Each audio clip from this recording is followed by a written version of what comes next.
lest we never forget exactly how close this is at the moment. We've lost our map for a second. Now there it is back again. In the presidential race so far, these are the states which have been won. Those in red, won by Mr. Bush. Those in blue, won by Mr. Gore. Those in white, still too close to call, and the ones in yellow, of course, in the rest of the country, those where the polls have not yet closed. Want to go to Capitol Hill because ABC's Linda Douglas is on Capitol Hill this evening just to give us a feel of what it's like in assumedly that very empty place tonight. Well, certainly leading up to all of this, it's a state of high anxiety, Peter. The Republicans, who of course control the Congress, control both houses in the Congress, are counting on an all-Republican government here in Washington. It's making them very anxious to see Gore doing as well as he is doing. They've made a lot of plans, which we can certainly talk about later on this evening, about how to govern with a President Bush. There is a lot of resistance to governing with a President Gore. Many of the staffers and members of Congress that I've talked to over the last several days say that Gore has very poor relations up here with Republicans on Capitol Hill. So there's a lot of hand-wringing, as you can imagine. I much appreciate it. Cokie Roberts has spent much of her life on the Hill. Cokie, my impression at the end of the campaign was whichever man won, the members of the other party were not going to be nearly as cooperative as the candidates told us. Well, I think that's right, and I think that both houses of Congress are likely to have such narrow margins either way that it's going to be very, very difficult to govern at all and to cross party lines and anything by way of cooperation. One of I would say the single most endangered Democratic incumbent, Rush Holt in New Jersey, appears to be headed toward victory tonight over Dick Zimmer, who held that seat a couple of terms ago. Now, this was one where Rush Holt had gotten elected because he ran against impeachment, and he was elected in the middle of all of that. Then he looked like he was headed straight for defeat. Now he appears to be headed for victory. This is going to be a seat by seat by seat, eking it out to see who has control of the House of Representatives. We probably won't know till tomorrow, Peter. Well, in fact, I recall you telling me some weeks ago you thought we might not know for some days because one of the things we take into account at every level tonight, of course, is the absentee ballot. Absentee ballots, write-in voters, write-in ballots in Oregon and Washington. And also, if it really does get down to 1 or 2 votes, then the horse trading begins. And people start getting offered chairmanships and all kinds of other things to see if they'll switch parties. So it could be a while. Okay. One question for our political director, Mark Halperin, at the moment. 9 o'clock Eastern time coming up very quickly now. A lot of states are going to close. We're going to begin to move west into those states which are stronger for Mr. Bush. What should we be watching for? Still watch Pennsylvania. In the East, it's really at this point, it's almost the whole election. If Al Gore can win Pennsylvania, he probably only needs to find one more state out there on that map to win this. If he loses Pennsylvania, he can't win. Okay, where is he looking out there in the West? New Mexico? New Mexico. He's looking still in some eastern states that we haven't called yet. Maybe Oregon, also in the West. Maybe also Wisconsin. Maybe New Hampshire. He needs to put together 1 or 2 more states to win this. Governor Bush has a good chance to block him. Okay, that's the key phrase. Mr. Gore has the momentum with him at the moment, but Mr. Bush may still be able to block him. And as we look at our national election polls on some of the major issues which divide people between Mr. Gore and Mr. Bush at this point, the issues narrowly on top: the economy working for Mr. Gore, taxes huge plus for Mr. Bush. This is the business of giving people a rebate in part. Personal qualities, they help Mr. Bush. Number 1 is honesty, works 8 in 10 for Mr. Bush. The size of the government debate may help Mr. Bush. We're moving into that part of the country now where the size of government is even more important to many people than it is in the East and in the South. So we're going to break now again for a few minutes to allow our ABC News stations all up and down the line to bring you up to date on those local races. We'll go away and try to plan this next very big poll closing at 9 o'clock. I'm Peter Jennings. Thank you for joining us. We'll be back very shortly.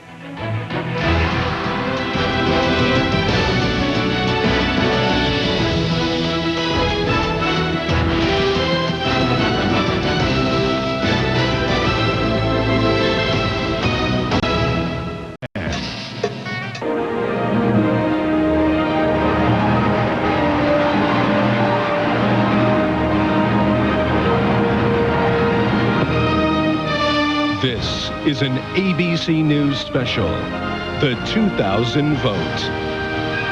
Now reporting, Peter Jennings.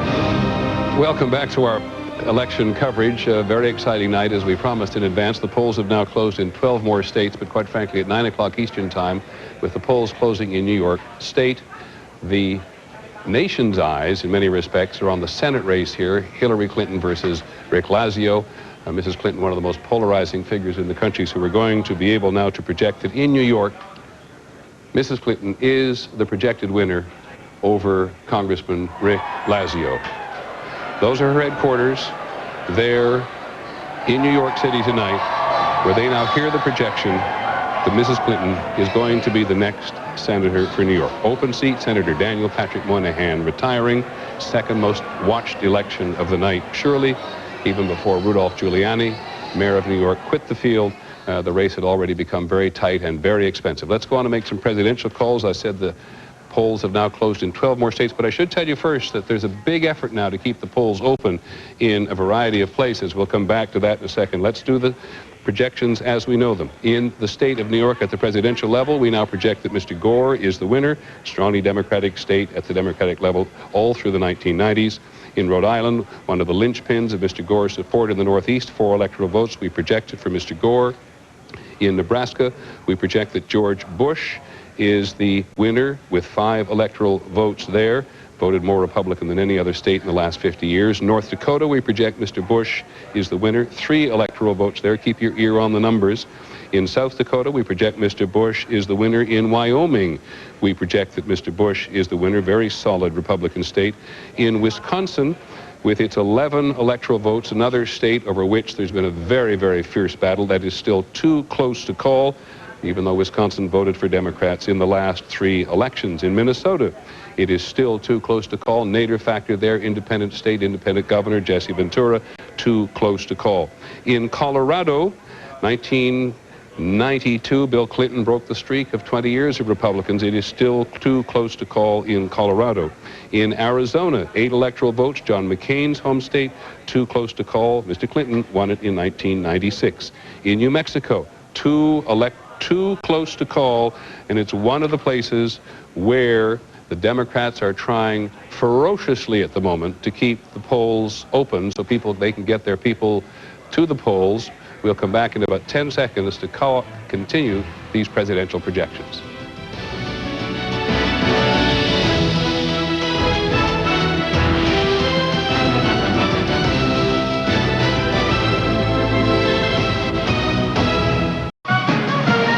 Stepping into the seat of Daniel Patrick Moynihan. And I got to tell you, I was surprised. I never thought, looking at the beginning of the Clinton administration, this is something Mrs. Clinton would do, but she came here, and I think it'll look like she won because she ran as a New York senator. She tried to denationalize the race and really show that she was concerned with local issues. She did have some difficulty as to whether she was a Mets fan or a Yankees fan. That's right, and that's why she ended up not going to the World Series. But as I watched throughout the campaign, one of the things I thought she did very smartly early in the campaign was to go to upstate New York, where she became very familiar with local issues in a traditionally Republican area. And Rick Lazio never quite caught up. He didn't catch on to it early on. He held back, spent more of his time raising money than in those all-important towns in upstate New York, in Buffalo, in Rochester, the little towns around. It cost him. Now, maybe all of the country did not see this, but Mr. Lazio hurt himself with voters here when he challenged Mrs. Clinton during the debate, went over and challenged her very carefully. And people at the time thought that this was going to enhance Mrs. Clinton, that she ran better as a victim than as a winner. It's always helped her in the past. Her popularity during the whole Monica Lewinsky affair went way up. She was always hurt when she was seen as more assertive in the health care effort. But in this campaign, in the end, I think she won it more on the issues and by trying to take a lot of the venom out of the campaign. Okay, thank you very much, George. Now, we asked you a question at home as to whether or not you thought Mrs. Clinton would go on to run for the presidency, and here's your answer. Those of you who have access to your computers and to a television believe, 84% of you, that Mrs. Clinton will run for higher office. I emphasize on behalf of all the people in our polling unit, there is nothing scientific about that. It may be fun. We'll be back in just a moment. Tonight, Democracy Meets the Information Age as Peter Jennings and ABC News let you interact live with ABC's Election 2000. Log on to abcnews.com now and click on the Enhanced TV logo for real-time interactive television. Let your voice be heard on ABC's Enhanced TV. This ABC News special is being brought to you by Enron.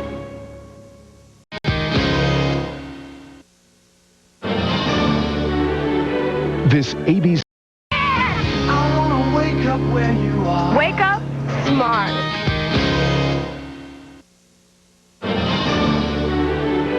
This ABC News special, the 2000 vote continues. Once again, Peter Jennings. I want to make a projection very quickly. In the state of Louisiana, ABC News now projects that Governor Bush is the winner of the 9 electoral votes in the state of Louisiana. It was one of the more contested states, probably the most contested state in the South in this cycle. We now project it for Mr. Bush. And I suppose it's apt that we stand around in intimate circumstances to talk about Hillary Clinton. What do you think? Well, the fact that she's won in New York certainly puts her in a very strong position. She will be the star of the Senate when she goes there, whether the other senators like that or not. They're not people who really like to share stardom. But the real question is whether Al Gore wins for president tonight, because if he does not win for president, she becomes the star of the Democratic Party. If he's president, she's in a very different position. But if he wins the presidency and he wins re-election, she just has to wait 8 years. Peter, I'm convinced this very ambitious woman wants to be president of the United States. And why not? A woman will be someday. She is not only the star, but remember, John Kennedy came to the presidency from the back bench of the Senate, so the fact that she's a freshman senator. You just can't wait for that race, can you? I'm telling you, the fangs have come out for both sides, may I say, equally. Well, I did say that she was one of the most polarizing characters in the country. George, she's done very well in this race, though. She's done very well in this race by going underground almost in the state of New York. And to pick up on what Koki's saying, though, if Al Gore does not win tonight, all eyes immediately will be on Mrs. Clinton. She'll be the great liberal hope. I actually think that will increase pressure on her to take herself out very, very firmly right away. She made a promise to the people of the state of New York. I know what Sam's comeback is going to be right now. Bill Clinton made a promise to the people of Arkansas in 1990 if they re-elect him, he would serve 4 years. Sam, promises, schmomises. I'm not going to say there's no way, but immediately, if she's in that position, the Republican Party will start to raise money off her. She will feel a lot of pressure to take herself out. If she's in the Senate, if Gore is president, and she's in the Senate for 8 years of his presidency, she can stop being such a polarizing force. People become another kind of person when they're actually dealing with legislation and dealing with other members of the Senate. And it depends on what kind of record she... Time helps her. There's no question about that. Remember, look at Richard Nixon. By the time he won for the presidency, it was his 3rd time. He had been a polarizing figure. She's helped in her quest for the presidency, if that's what she wants, if Al Gore wins. A wonderful race if George W. Bush doesn't win, to have in 2004, Hillary Clinton against John McCain, against Jeb Bush. Sam, you're going to flog this. Let's cut away for a second to Mrs. Clinton's headquarters here in New York, because there is obviously an enormous celebration going on there at the moment. ABC's Mort Dean is there. Mort? Well, Peter, the crowds of Democrats who supported Mrs. Clinton have begun to enter this room and mount the stage. The word has spread that she is indeed the winner, and she worked long and hard for this victory. It was a 16-month-long campaign for her as she tried to overcome a mountain of criticism that she was an ambitious outsider interested in advancing her own agenda, but not the agenda of New York State. So she succeeds, and the party begins. Thank you, Mort. Judy Hope on the left there from Suffolk County, the chairman of the Democratic Party in the state of New York. She says she'll get, originally from Arkansas, she says she'll get out of it after this. Exactly. It's been a very, very bloody race here. It's been very mean. One of the meanest debates of this entire present cycle has been the debate about the Middle East and Mrs. Clinton and Rick Lazio. Well, that always does happen in New York Senate campaigns at the last minute. Remember last time Chuck Schumer versus Al D'Amato became a debate over the word putz head in the end in the Middle East. But yes, you're right. Since the USS Cole bombing, Rick Lazio tried to make an issue out of some contributions that Mrs. Clinton got from the American Muslim Council. She turned them back, but it didn't stop the ads. That was the mistake, was turning back the money. But, and the head of the American Muslim Council actually came out and blew the whistle on Lazio to some extent. I think in large measure they were disappointed at having been characterized as they were in the middle of this campaign. Interesting enough, some of our exit polling showed that while Mrs. Clinton won the Jewish vote in New York overwhelmingly, not by the same high margin that many other Democratic candidates have done. Did she hit 60%? I didn't see the exit polls. No, well, she may have hit 60%, but she didn't get above that. And so there was a little effect there. All right, let's here for 1 second and look at the big board again, because you both, 2 of the 3 of you have said what happens if Mr. Gore doesn't win this tonight. George, how's this looking for Mr. Bush at the